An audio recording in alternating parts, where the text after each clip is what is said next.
히브리서 12번째 시간이고요. 제목은 예수님의 사랑이란 제목입니다. 히브리서 5장, 이제 5장으로 넘어왔어요. 5장 1절에서 7절까지 말씀 보겠습니다.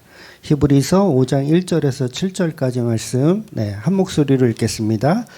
대제사장마다 사람 가운데서 택한 자이므로 하나님께 속한 일에 사람을 위하여 예물과 속죄하는 제사를 드리게 하나니, 그가 무식하고 미혹된 자를 능히 용납할 수 있는 것은 자기도 연약에 휩싸여 있음이라.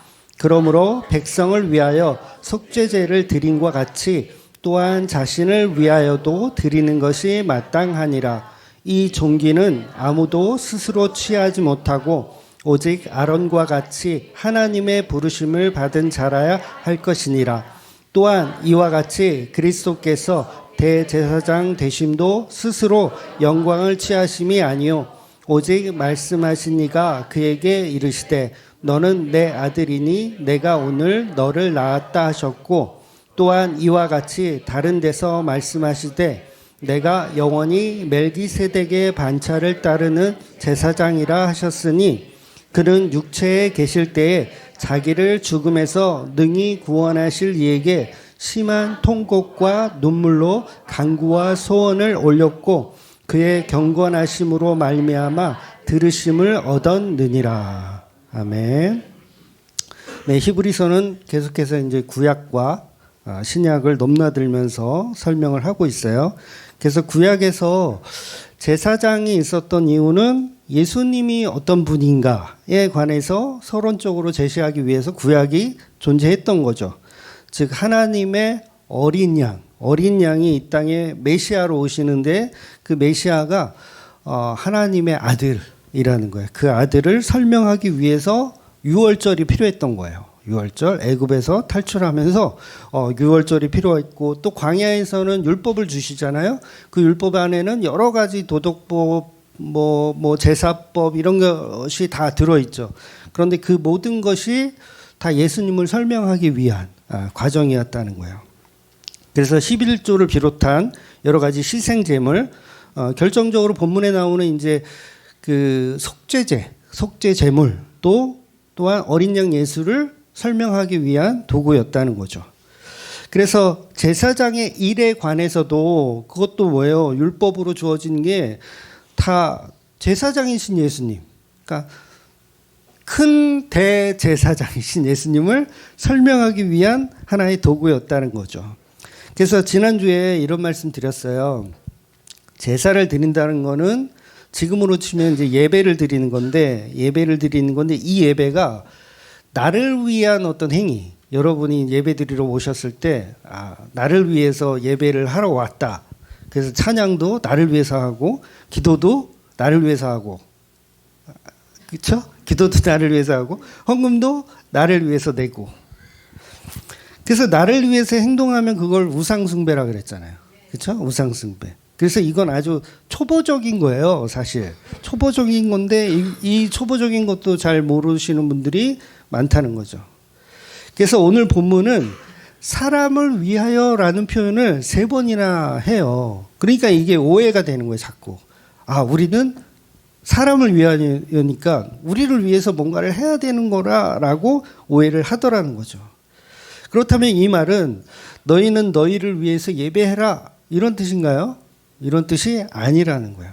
우리는 항상 성경을 보면서 자기가 보고 싶은 대로 보는 그런 스타일이죠. 자기가 보고 싶은 스타일로 보는 스타일. 뭐라는 거야? 그러니까 성경을 바르게 보지 못하고 엉뚱하게 보더라는 거죠. 그러니까 이것을 너희를 위하여 너희가 예배하는 거다라고 말씀하신다는 거죠. 그런데 복음은 뭐냐면 예수님이 우리를 위해서 하시는 거예요. 예수님이 우리를 위해서. 우리가 우리를 위해서 하는 거는 우상숭배인데 예수님이 우리를 위해서 하는 것이 바로 복음이라는 거죠.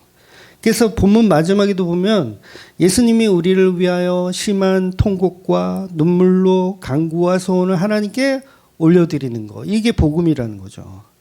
그래서 성령이 이끌어 가시는 진짜 성도는 나를 위해서 예배하고 나를 위해서 신앙하는 것이 아니라 반드시 십자가에 죽으신 그 예수님을 통해서 예배가 되어진다는 거예요. 통해서. 그러니까 이유가 전부 예수님 때문에예요. 예수님 때문에. 예수님 때문에. 그래서 성도의 삶도 당연히 이타적인 삶이 나온다 그랬죠. 이거 굉장히 중요한 거예요. 이타적인 삶이 나온다. 그래서 이타적인 사람이 나온다는 말은 왜냐하면 예수님 자체가 이타적이신 분이거든요.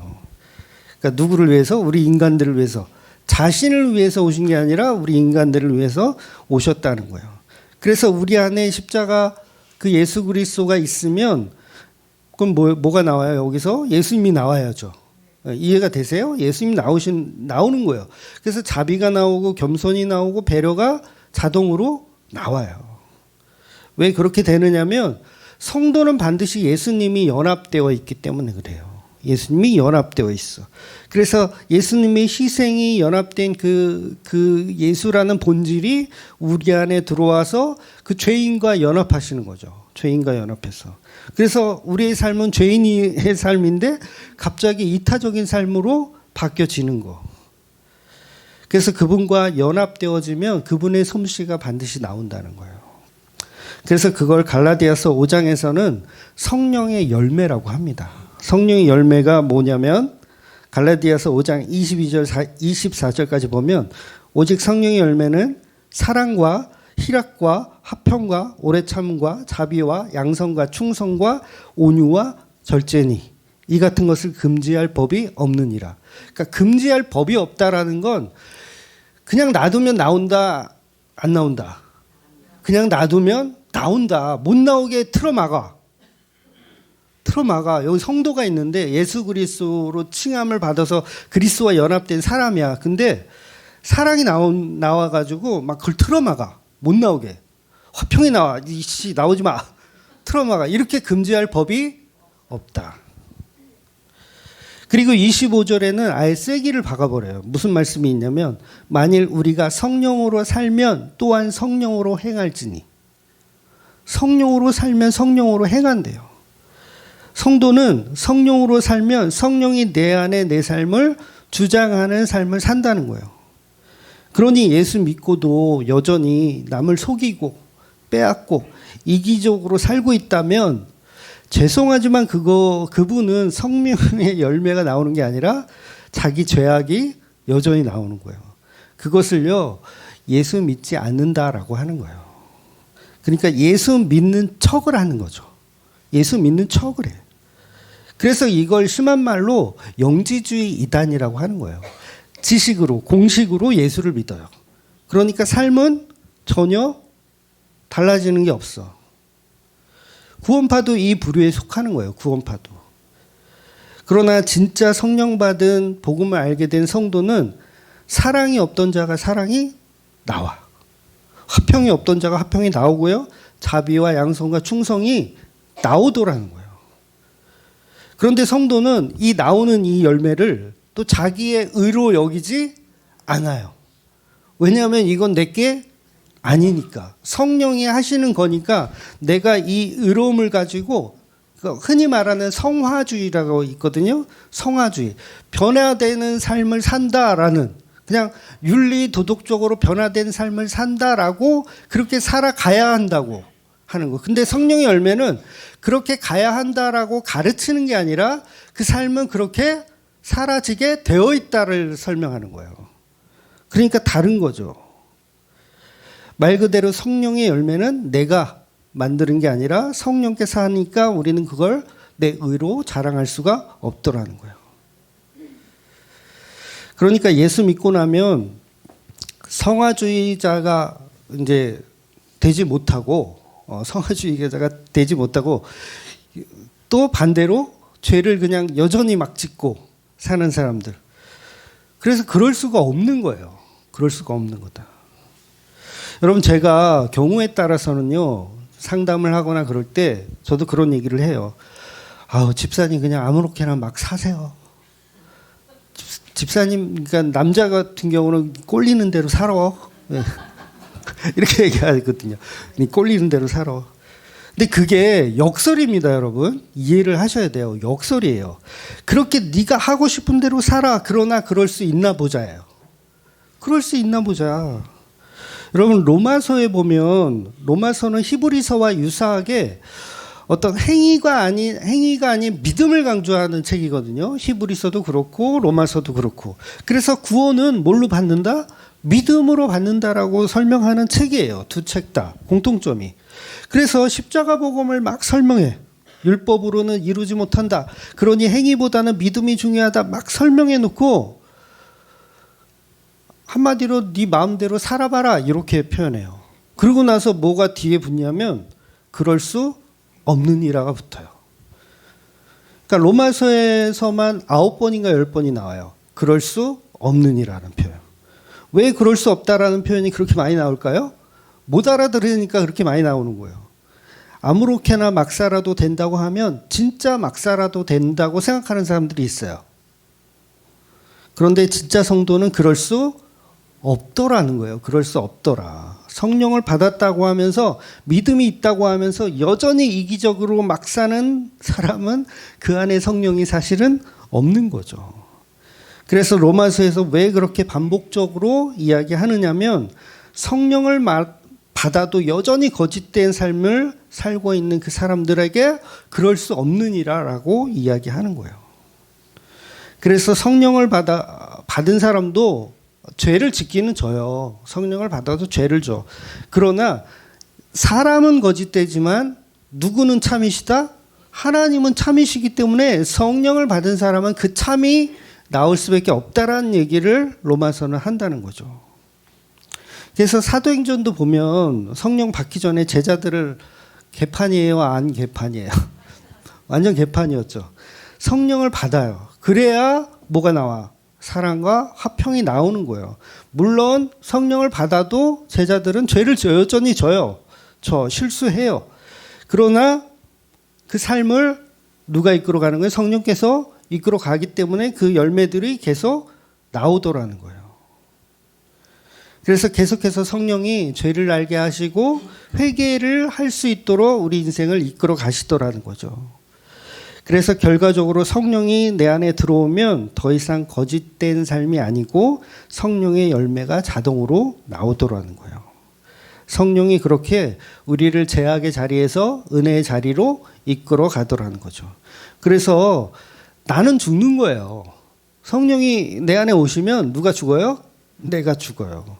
갈라디아서 2장 2절을 제가 정말 많이 얘기했죠. 거의 아마 외우다시피 하셨을 텐데 2장 20절 보면 내가 그리스도와 함께 십자가에 못 박혔나니 그런즉 이제는 내가 사는 것이 아니요 오직 내 안에 그리스도가 사는 것이라. 이제 내가 육체 가운데 사는 것은 나를 사랑하사 나를 위하여 자기 자신을 버리신 하나님의 아들을 믿는 믿음 안에서 사는 것이다.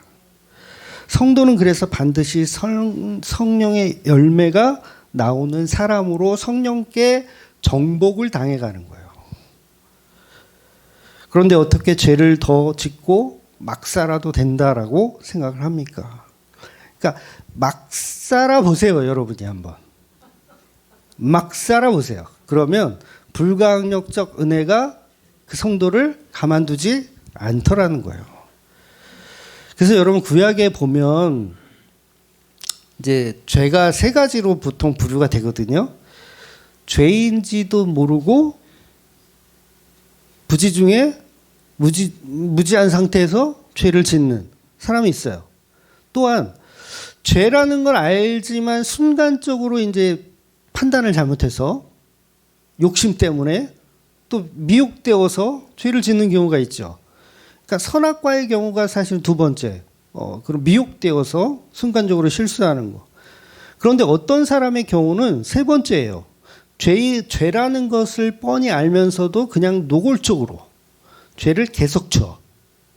그래서 하나님의 아담과 하와를 에덴 동산에 내쫓아버린 이유가 뭐예요? 또 생명나무 따먹을까 봐 쫓아냈잖아요. 그러니까 노골적인 죄를 짓는 상태가 될까 봐 아예 내쫓아버리는 거예요. 그게 사실 하나님의 은혜입니다. 그냥 놔두면 죄를 더 짓기 때문에. 그런데 어떻게 복음주의 안에서도 막 살아도 된다는 생각을 갖고 있는 사람들이 있냐고요. 죄를 노골적으로 짓는 사람들 여전히 있더라는 거예요. 어차피 인간은 악하다. 그러면서 나쁜 짓은 예수 믿고 나서 똑같이 오히려 더 나쁜 짓을 더하죠. 그러니까 세상 사람들도 마찬가지예요. 어떤 사람은 동종 전과가 막 10범씩 가는 사람도 있어요. 동종 전과가. 법원에서 이런 사람들은 죄질이 나쁘다라고 하죠. 그러니까 전과가 없는 초범은 그래도 법원에서 감형을 해주고 이렇게 좀 용서를 해주더라고요. 그럼 여러분 사기 전과 10범인 사람이 또 상대를 골라서 사기를 치려고 그럴 때 이 사람은 양심의 가책이 있을까요? 이 사람은 그냥 그게 일이에요, 일. 잡이에요, 잡. 그냥 일에 자기 일. 특수절도 10범인 사람이 교도소에 나와가지고 또 도둑질을 해. 그러면 그 사람은 뭐 하는 거예요? 자기 일을 하는 거예요. 일을. 그래서 구약에서도요, 노골적으로 죄를 짓는 사람하고 실수로 연약함으로 죄를 짓는 사람을 똑같이 여기지 않았어요. 그러니까 민수기 15장 30절 31절을 제가 읽어드릴게요. 본토인이든 타국인이든 고의로 무엇을 범하면 누구나 여호와를 비방하는 자니 그의 백성 중에 끊어질 것이라. 그런 사람은 여호와의 말씀을 멸시하고 그의 명령을 파괴하였은즉 그의 죄악이 자기에게로 돌아가서 온전히 끊어지리라. 그러니까 고의로 죄를 범하는 거 아주 그냥 막 사는 인간이죠. 그러면 그 사람은 이스라엘 백성 중에서 끊어진대요. 그러니까 내쫓아 버린다는 얘기는요. 그 당시 사형 판결 받는 거예요. 사형 판결입니다. 즉 실수로 범하는 자는 연약해서 한 번 실수하거나 무지중에 죄를 범하면 속죄받을 방법이 있었어요. 뭐였어요? 속죄 제물, 제물 드려서 하나님께 저 이렇게 죄를 졌습니다. 죄송합니다. 잘못했습니다. 그러면 용서를 해주는데 뭐는 용서가 안 되는 거예요. 노골적으로 죄를 짓는 인간은 구약에서도 구제가 된다 안 된다? 안 됐었어요. 고의적으로 속죄 제물, 고의적으로 하는 죄는요. 속죄제도 용서가 안 돼요. 바로 사형이에요. 구제 불가. 그러니까 예수 믿고 나면 십자가 복음을 안다고 하면서 고의적으로 죄를 자꾸 짓는 사람들, 죄송하지만 예수님의 피가 효과가 없어서가 아니라 그 사람은 예수를 안 믿는 거라고요. 안 믿는 거예요. 그런 사람들은 근본적으로 예수님을 지식으로 믿는 겁니다. 지식으로. 그러니까 영혼으로는 안 믿고 있는 거죠. 그래서 이게 나중에 6장에 가면 히브리서 6장에 가면 또 나오는데 예수를 십자가에 2번 죽이는 사람들이라고 표현해요. 예수님을 십자가에 2번 죽이는 사람들. 그들에겐 구원이 없다. 구원이 취소된다는 말이 아니라 그 사람들은 처음부터 예수를 믿은 게 아니다라는 이야기를 하는 거예요. 그러니까 예수 천당 불신지옥 요 공식을 외워서 예수 천당, 예수 믿으면 난 천당 이걸 지식으로 그냥 알고 있는 거야. 그리고 종교생활 하는 거죠. 그러니까 지난주에 제가 예로 들어드린 그 도매업자 기억나세요? 사장님, 도매업자 사장님. 인간은 죄를 지을 수밖에 없는 존재야. 그러면서 자기를 합리화해서 여전히 남을 속이고 장사하는. 마음 놓고 죄 지어도 돼. 왜냐하면 예수님의 십자가 보혈로 우리의 모든 죄를 다 사하셨어. 요거를 안 믿는다라고 하는 거예요. 예수님을 공식적으로 믿는, 자기 수단으로 여기는 거죠. 안 믿는 거예요. 그래서 그런 사람일수록 회개하고 진짜 예수님을 믿어야 된다는 거죠. 성령의 열매가 전혀 나오지 않는다면 그렇다면 우리는 겉으로 예수를 믿는 척하는 사람일 수 있다라는 거예요. 그리스도와의 연합이 전혀 이루어지지 않은 거죠. 그러니까 목사 중에서도 교회에서는 얼마나 감동적으로 은혜롭게 설교를 잘하는지 몰라. 그런데 전부 거짓이기 때문에 다른 데 가면 티가 나요. 티가 나. 그러니까 저는 그 TV 우리 경찰 은퇴하신 분도 계신데 TV에서 용감한 형사들 그 프로를 저는 좀 보거든요. 용감한 형사들. 근데 얼마 전에 봤던 건 내용이 뭐냐면 전도사가 전화방 여자, 전화방이라는 데가 뭐 어떤 데인지 모르겠어요. 어떤 곳인지. 전화방 여자를 강간하고 살인을 했어요. 누가 전도사님이 님을 빼야 되는데 전도사가 그러니까 이게 왜 이런 일이 왜 벌어지는 거예요? 예수를 믿는 사람이 아니라 예수 믿는 척하고 있는 사람인 거예요. 예수 믿는 척하고. 그러니까 그런 사람들 특징이 뉴스에 자주 나오잖아요.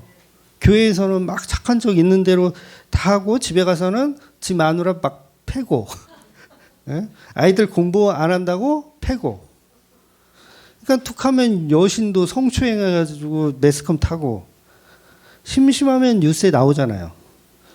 스님보다 더 많아요. 목사님, 목사 새끼들. 님이라고 하려다가 이걸 바꾸려니까 막 나도 모르게 막 욕이 막. 그래서 제가 그런 얘기 했잖아요. 소시오패스가 숨기 가장 좋은 곳은 교회다. 그것은 예수를 안 믿는 거예요. 예수 믿는 척 자기가 자기를 가스라이팅하고 있는 거죠. 예수 믿는 척.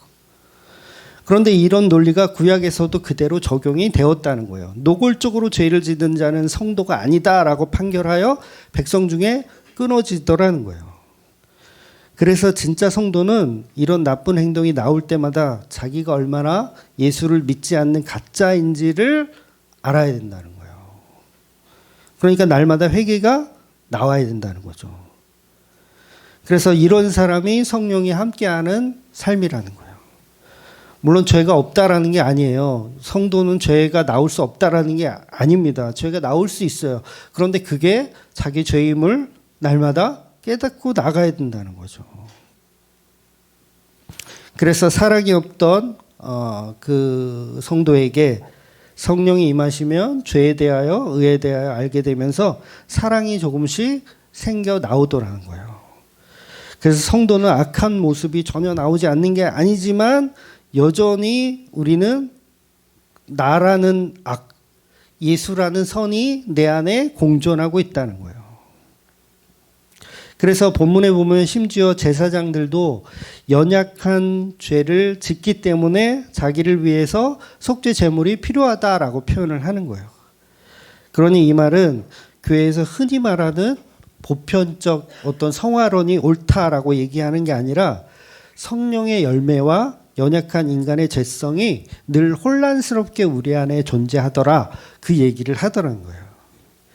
그러니까 본문이 우리에게 하고 싶은 말이 뭐냐면 복음은 죄인된 인간을 사랑하시고 죄인된 우리와 한 몸을 이루어 주시는 그 예수님에 관해서만 이야기하고 있다는 거죠.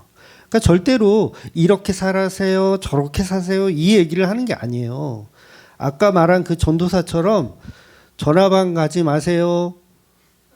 강간하지 마세요. 살인하지 마세요. 그 얘기를 하는 게 아니라 예수님이 우리 안에 오시면 그 사랑을 우리가 느껴야 된다는 거죠. 쉽게 말해서 예수님이 이렇게 성도를 사랑했다. 그 말을 본문이 하는 겁니다. 마치 아담이 하와를 위해서 선악과를 먹어버리는 것과 같아요.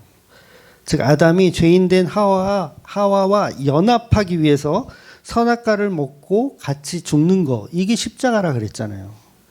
그래서 그 아담의 사랑을 하와가 믿었다면 하와가 아담의 사랑을 믿었다면 아무리 쫓겨나서 땅이 황폐하고 가시덩굴과 엉겅퀴로 있어도 그곳에 나의 남편이신 아담이 함께하는 곳은 천국이라는 거예요. 천국. 여러분 남편이 사업이 망하면 어떡하죠? 이혼을 해야 되나요? 남편이 거지가 됐어. 그럼 바로 남편 곁을 떠나야 되나요? 남편이 병에 걸려서 다 죽게 생겼어. 그럼 어떻게 해요? 아무 능력도 없는 이 인간을 버려요. 그런데 진짜 성도는 그럴 수 없느니라예요. 그럴 수 없느니라. 그래서 이제 에덴 동산을 쫓겨나온 하와는요, 아담의 말을 복종하며 아담의 자식을 낳고 순종하며 사는 것이 하와의 삶이에요. 그곳이 바로 천국이라는 거죠. 그러니까 종교에서 말하는 좋은 남편 되세요 그런 얘기가 아니에요. 좋은 아버지가 되세요 이런 얘기도 아니에요. 여자인 교회는 오직 예수님에게 순종하는 존재로 살아갈 수밖에 없더라 그 얘기를 하더라는 거죠. 왜냐하면 아담은 하와를 끝까지 사랑으로 책임지는 남자라서 그래요. 가시덤굴과 엉겅퀴의 세상에서 땀을 흘려 농사지어서 자기 와이프를 먹여 살리는 누구? 예수 그리스도. 저와 여러분을 먹여 살리는 예수 그리스도. 그래서 여자가 혼자가 아닌 거죠. 이 삶은 지옥인데 혼자가 아니에요. 남편이 함께 하시는 그 은혜. 그래서 본문에 보면 제사장이 누구를 위해서 일한다고 합니까? 사람을 위해서 일한다 그래요. 사람을 위해서. 보통은 제사장은 누구를 위해서 일한다고 표현해야 돼요? 하나님을 위해서 일한다고 표현해야 맞잖아요. 근데 히브리서 이 형님은 제사장이 하나님을 위해서 일한다라고 쓰지 않았어요. 사람을 위해서 일한다라고 썼어요. 그러니까 히브리서 저자는 복음을 완전히 알고 계신 분인 거죠. 완전히 알고 설명하는 거죠. 그러니까 저와 여러분이 오해하면 안 되는 것이 또 뭐냐면 나를 위해서 예배하는 것은 우상 숭배라고 했으니까 나를 위해서 말고 이제는 하나님을 위해서 신앙해야 이게 괜찮은 신앙이라고 또 착각을 할 수 있단 말이에요. 그런데 사실 그건 더 나쁜 거예요. 더 나쁜 거. 잘 이해하셔야 돼요. 나를 위해서 하는 우상 숭배는요. 나를 위해서 예배드리고 나를 위해서 찬양하고 이런 건요. 초신자예요. 초신자. 그런데 복음은 예수님이 우리를 위해서예요. 예수님이 우리를 위해서. 그러니까 교회 처음 나올 때 사람들은 대부분 나를 위해서 나와요. 우리 가정과 우리 나라와 다 이러고 위해서 나와. 그러니까 신앙의 초보자, 굉장히 귀여운 병아리들이에요. 귀여운 병아리들. 그런데 자기가 하나님을 위해서 뭔가를 할 수 있다라고 오는 사람들 있잖아요. 교회 집사님들, 권사님들, 장로님들, 목사님들 이런 분들 하나님을 위해서 내가 헌신해야지, 하나님을 위해서 충성해야지 이러고 있는 분들 교회에 가득 있잖아요. 근데 이 자체가 우상 숭배보다 더 나쁜 거라고요. 왜냐하면 자기가 우상이 되어 있어요. 자기가. 스데반 집사님이나 사도 바울은 하나님은 우리의 손으로 섬김을 받는 분이 아니라 그랬어요. 우리 인간의 손으로 섬김을 아이고 기특하다 이렇게 섬김을 받는 분이 아니라 그랬어요. 맞아 죽으면서 설교하셨어요. 그렇게. 그런데 왜 교회 다니는 사람들은 자기가 하나님을 섬길 수 있다라고 생각을 할까요? 교회 다니는 사람들이 흔히 하는 말이 하나님을 위하여, 하나님 나라를 위하여.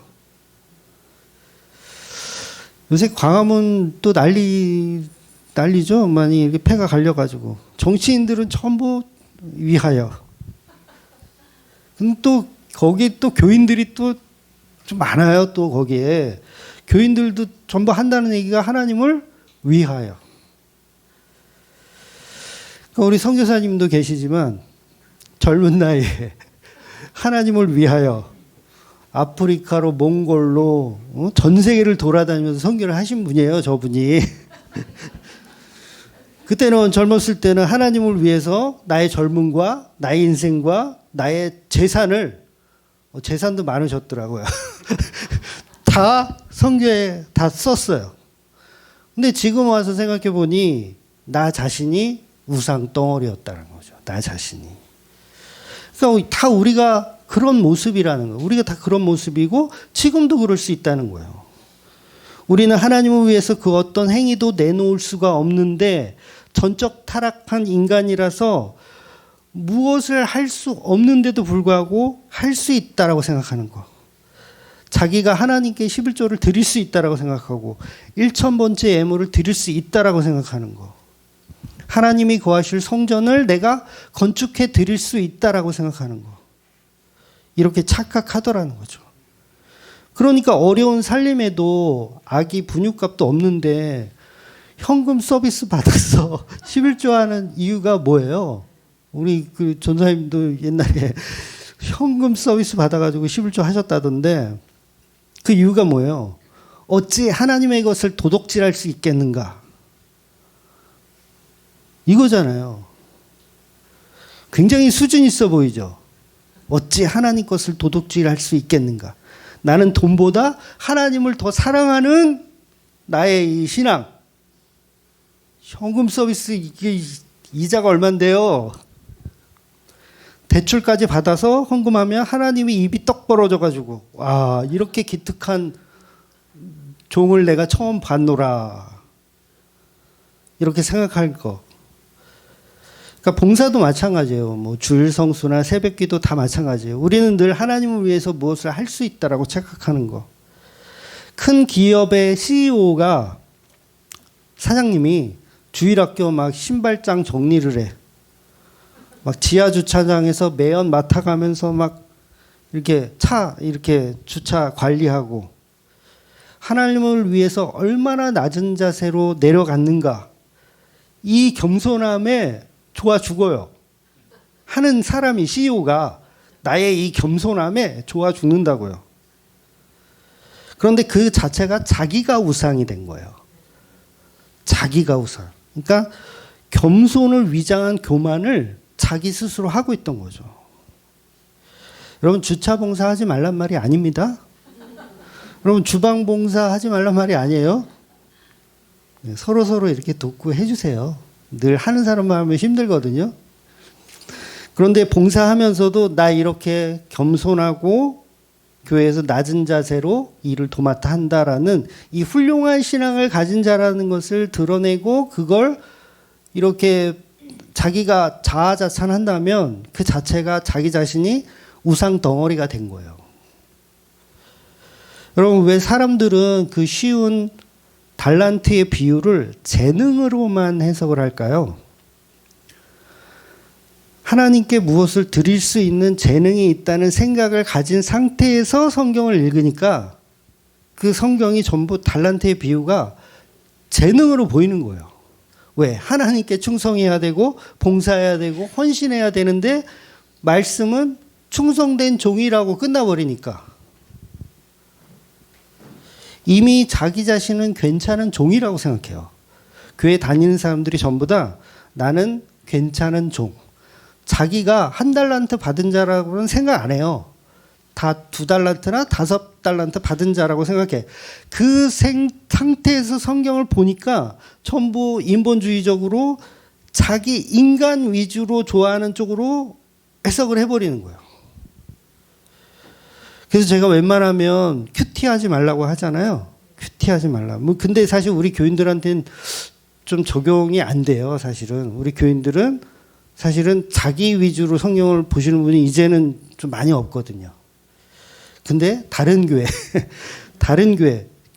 큐티하지 말아야 돼요. 특히나 어떤 분이 하지 말아야 되냐면 목사님들이 하지 말아야 돼요. 목사, 장로, 권사 이런 분들이 성경을 보면 안 됩니다. 이거 엄청나죠? 이게 엄청난 거야. 큐티를 하게 되면 성경 보면서 혼자만의 생각에 젖어요. 왜냐하면 인간들은 성경을 자의적으로 교묘하게 자기가 유리한 쪽으로 해석하고 싶은 그런 마음이 있기 때문에 그래요. 그래서 사실은 성령을 먼저 받은 사람이 알려줘야 돼. 복음을 먼저 받은 사람이요. 알려줘야 돼. 뭘? 성경은 이런 뜻이야 라고 사실 알려줘야지 알려줌 없이 혼자 독학 안 돼요. 예. 사도행전에 보면 에티오피아 내시가 성경을 읽고 있었어요. 근데 빌립 집사가 찾아가서 아니 저 비서실장님 그 읽고 있는 책이 무슨 뜻인지 알고 읽고 있습니까? 이렇게 물어봐요. 뭔 뜻인지 알고 읽고 있어요? 그러니까 이 말은 혼자 큐티하지 말라는 얘기거든요. 빌립 집사가. 그러니까 내시가 대답하기를 알려주는 사람이 없으니 내가 어떻게 알겠습니까? 그러는 거예요. 이 내시는 자의적으로 해석하지 않았던 거예요. 그러니까 뭔 얘기인지 잘 모르겠는 거예요. 그냥 이게 오히려 예비된 사람이에요. 근데 막 자기가 막 해석을 해. 그래서 빌립 집사가 내시가 읽고 있던 그 이사야서를 해석해 주는데 뭐라고 해석을 하냐면 이 성경을 가지고 이제 설명해 주는 거예요. 예수를 가르쳐 복음을 전하니. 이렇게 나와 있어요.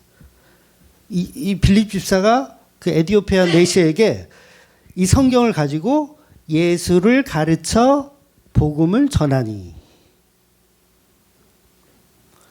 그러니까 뭐예요? 전해주는 사람이 있어야 돼요? 없어야 돼요? 있어야 되는 거예요. 빌립 집사 같은 사람이 있어야 되는 거예요.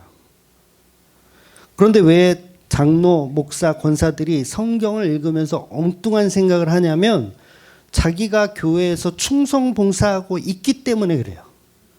자기가 충성 봉사를 하고 있기 때문에 그 충성 봉사를 빛나게 할 수 있는 목적으로 성경을 보는 거예요. 그러니까 엉뚱한 해석이 나올 수밖에 없는 거죠. 예수를 가르쳐 복음을 전하지 않는 거예요. 그럼 제가 MBTI가 그 성격 유형 테스트 하는 거 있잖아요. 제가 MBTI가 ENFJ예요. 잘 모르시는 분들이 있을 텐데 뭐냐면 정의로운 사회운동가라고 해서 사람들 막 선동하고 진두지휘하고 막 이렇게 다니는 재수없는 그런 성격이에요. 좀 웃어줘야 되는데 이럴 때 안 웃네. 그런 성격이 고등학교 1학년 때부터 교회를 다니기 시작한 거야. 겨울쯤 돼서. 제가 중학교 때부터 성격이 확 바뀌었다 그랬잖아요. 초등학교 때는 제가 굉장히 내성적이고 굉장히 조용하고 그런 스타일인지 알았어. 근데 그건 거짓이었어요. 완전히 이 내재된 이 성격이 나오지 않는 거예요. 환경에 따라서 사람은 그러거든요. 환경에 따라서 그 내재된 성격이 발휘될 수도 있고 발휘 안 될 수도 있어요. 그래서 가정 환경이 중요한 거예요. 어릴 때는 이게 안 나올 수도 있어. 그런데 중학교 때부터 저기 좀 이렇게 좀 노는 친구들하고 제가 다녔다 그랬잖아요. 막 이렇게 중학교 때부터 그 롤라장 아세요? 롤라장이 그냥 롤라 타는 곳이 아닙니다, 여러분. 롤라장 가면 춤도 추고요. 막 이렇게 댄스 경연대회도 하고요. 막 거기서도 자연스럽게 이제 그 미팅, 이런 것도 이뤄지고 하여튼간 이 놀기 시작하니까 중학교 때부터 놀기 시작하니까 나의 숨겨져 있던 성격이 나오는 거야. 나의 거짓된 성격이 이제 원래 성격이 이제 나오기 시작하는 거. 그러니까 고1 때 이제 한참 놀 때인데 교회를 다니기 시작했으니 얼마나 교회에서 설쳐 다녔겠어요. 정의로운 사회 운동가 성향이니 교회에서 막 목사님은 이거 잘못됐고 저거 잘못됐고 그리고 학생들을 또 선동해. 학생회 회장하고 청년회 회장하고 차양팀 리더하고 주일학교 교사하고 그러면서 막 이렇게 선동하고 다니는. 전도사보다 더 훌럭거리고 다녔어요. 우리 강 집사님이 저하고 신앙생활 같이 했거든요. 고등학교 때. 잘 알아요. 엄청 훌럭대고 다니는 거예요. 전도사보다 어떻게 일을 더 많이 해. 교회를 일주일에 막 5번씩 가고. 도대체 학생이 새벽 기도를 왜 하는 거야? 미치지 않고서야. 그러니까 이런 인간이다 보니까 성경을 보면 어떻게 해석하겠어요? 자기 위주로 나의 이 행실, 나의 이 뜨겁고 열정적인 그 행실을 다 해석하는 거야. 근데 다행히 저는 이중생활을 하느라고 성경을 많이 못 봤어요. 다행이죠. 성경을 보면 볼수록 그쪽으로 빠졌을 텐데 아니 교회 가는 날은 교회 친구들을 선동하고 다녀야 되고 또 학교에서는 또 학교 친구들하고 선동하고 다녀야 되고 우리 종점 당구장이라고 있어요. 끝나면 거기서 이제 너구리 잡아요. 애들이 다 모여가지고 너구리 잡아. 그러니까 성경 볼 시간이 없었어. 그러니까 은혜죠. 성경을 자의적으로 해석하지 않았던 은혜. 그러니까 차라리 모르면 안 보는 게 나아요. 안 보는 게 나아요. 성경을 보면 볼수록 자기를 우상화시키고 우상으로 만드는 해석을 하더라는 거예요. 자신은 죽어도 1달란트 받은 사람 아니라고. 자기는 악하고 게으른 종 아니라고 생각하는 거예요. 근데 어떤 사람이 악하고 게으른 종이냐면 주인과 상관없는 자가 그냥 악하고 게으른 자였던 거예요. 그러니까 열심히 일한다고 해서 악하고 게으른 자가 아닌 게 아닌 거죠. 열심히 일하는 악하고 게으른 자가 교회 안에 수두룩해요. 수두룩해. 그래서 진리를 모르고 주인과 종이 어떤 관계인지를 모르게 된다면 아무리 충성 봉사를 열심히 해봐야 악하고 게으른 종일 뿐이라는 거예요. 그래서 본문에 나오는 멜기세덱을 지금의 교인들은 어떻게 해석할까요? 전쟁에서 승리하게 하신 하나님에게 바치는 인간의 정성으로 해석해요. 아브라함이 제사장에게 드렸던 11조. 그래서 이 아브라함이 멜기세덱에 바친 11조는 율법의 이전이다. 율법과 상관없이 11조는 하나님이 기뻐 받으시는 제물이다. 그러니 지금의 교회들도 11조를 정성스럽게 바쳐야 한다라고 해석을 해요. 여러분, 하나님이 전쟁에서 사람 죽이고 빼앗은 전리품을 가지고 이야 기쁘다 이렇게 많이 가져왔니? 이런 하나님으로 둔갑을 시켜놓은 거예요. 성도는 내일 먹을 양식이 없는데 현금 서비스 받아서 11조를 하는 성도를 기뻐하시는 하나님으로 둔갑을 시켜놨어요. 여러분 또리 장군 아시죠? 또리 장군 보면 거기 왕초가 뭐냐면 돼지예요. 돼지 가면을 쓰고 있는데 기억나시는지 몰라. 가면을 쓰고 있는데 또리 장군이 이렇게 막 태권도 해가지고 가면을 탁 벗는데 그 가면 속에 돼지. 교인들이 하나님을요 돼지로 만들어놨어요. 또리 장군에 나오는 돼지로. 전쟁에서 빼앗은 노획물이라도 바치면 하나님은 기뻐 받으시는 하나님으로 만들어놨다는 거예요. 그런데 진짜 복음의 신앙생활은 뭐냐면 나를 위해서 십자가에 죽으신 그 예수를 믿는 거 말고는 다른 방법이 없음을 알아가는 거예요. 없구나. 그 십자가에 죽으신 그 예수님과 나는 하나라는 것을 알아가는 거. 예수님이 십자가에 죽은 이유는 내가 선악과를 먹었기 때문에. 그러니 나 역시 십자가에 죽은 자라는 것을 알아가는 것이 복음이라는 거예요. 내가 해놓은 신앙 어떤 행위들을 자랑하는 것이 아니라는 거죠. 그래서 달란트의 비유는 주인과 종이 하나인가? 그거 질문하는 거예요. 주인의 돈을 내 돈으로 여기는가? 아니면 주인과 나는 상관없는 돈으로 여기는 거야. 상관없으면 어떻게 해야 돼요? 땅에 보관하는 거죠. 아무도 가져가지 못하는 걸 보관했다가 주인이 오면 그냥 그대로 돌려주는 거예요. 이 돈은 내게 아니고 주인의 것. 그런데 주인이 원하는 건 내가 너고 너가 나다 였어요. 내가 너고 너가 나야. 근데 이 한 달러 받은 종은 주인 따로 나 따로.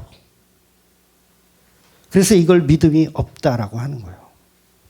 그런데 진짜 사랑을 정확히 이해했다면 주인이 어디를 가든 그 돈은 내 거예요. 내 거. 이 의미가 잘 이해되시죠? 내 거라는 의미, 주인과 나는 하나라는 거. 그래서 신랑이 어딜 가든지 신부는 함께 있는 거예요. 함께 있는 거.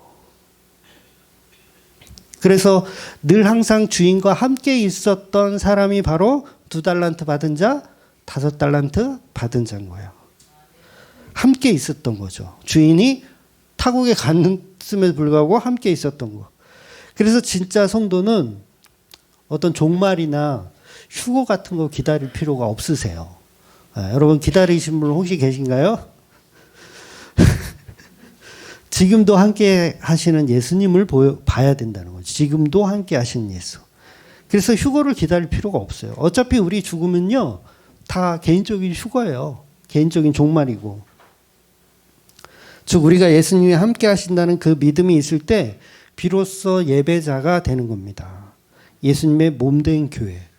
그러면 예수님의 몸된 교회가 되면 봉사를 하지 말라고 해도 그 사랑 때문에 신앙생활이 나오는 거예요.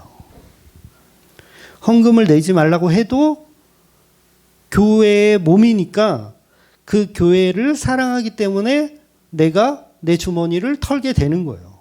한 몸이기 때문에. 그래서 성경 66권을 두 글자로 줄이면 뭐예요? 야, 이거 고민되네. 두 글자로 줄이면 예수입니다. 잘 기억하셔야 돼요. 성경 66권을 두 글자로 줄이면 어디 가서 물어보면 또 사랑이라 그러지 말고 예수입니다. 딱 얘기해요.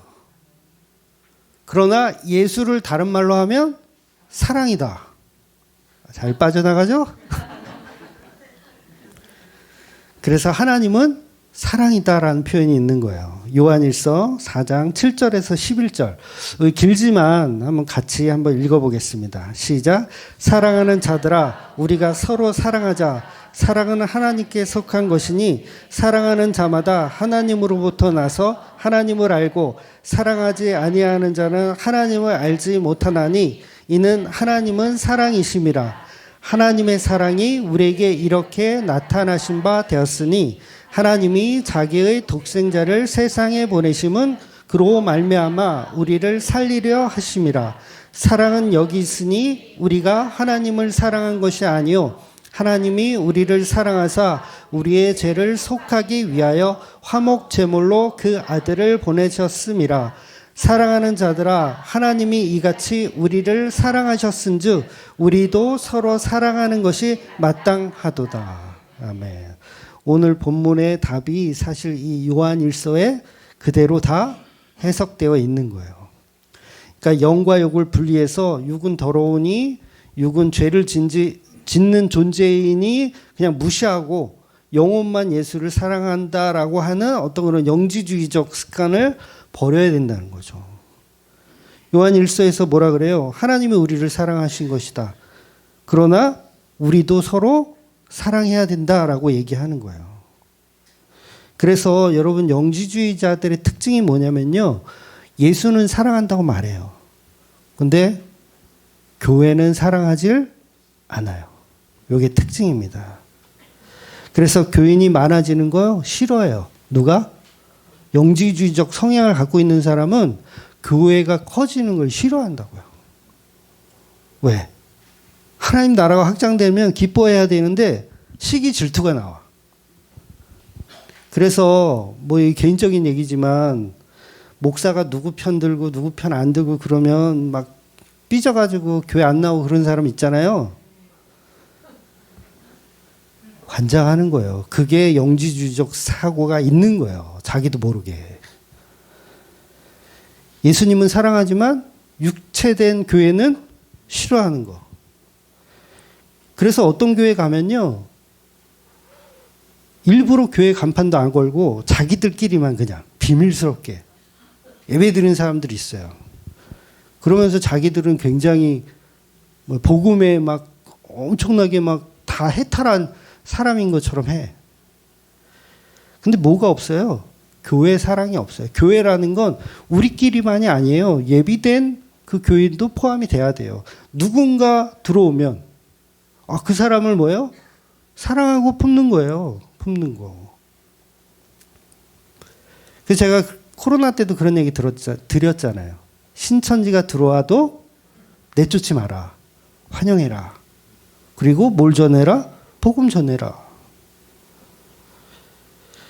근데 영지주의적 사고를 갖고 있는 사람들은요. 교회 커지는 거 싫어해. 목사님이 유명해지면 더 싫어해. 진짜 있어요. 이 중에 또 있을 거야.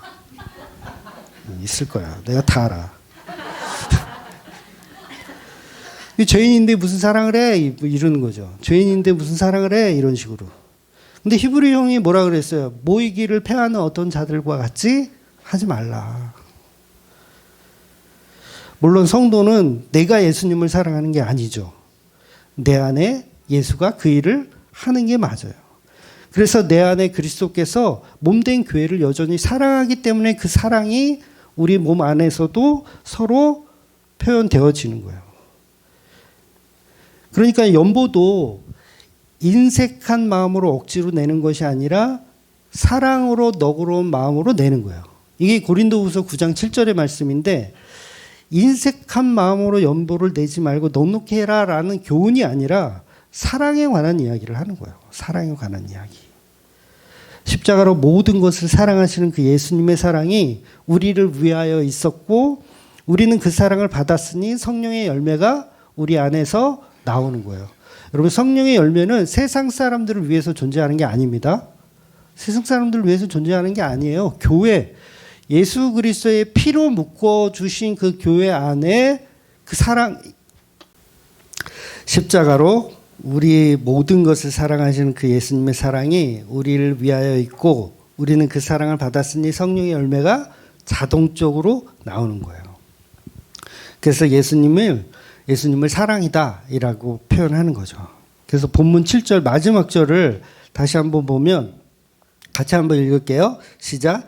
그는 육체에 계실 때에 자기를 죽음에서 능히 구원하실 이에게 심한 통곡과 눈물과 소를 올렸고 그의 경건하심으로 말미암아 들으심을 얻었느니라. 아멘. 아니 하늘 보좌를 버리고 예수님이 뭐가 아쉬워서 이 땅의 죄인들을 위해서 하나님을 향해서 심한 통곡과 눈물과 간구로 우리를 구원하시냐고요.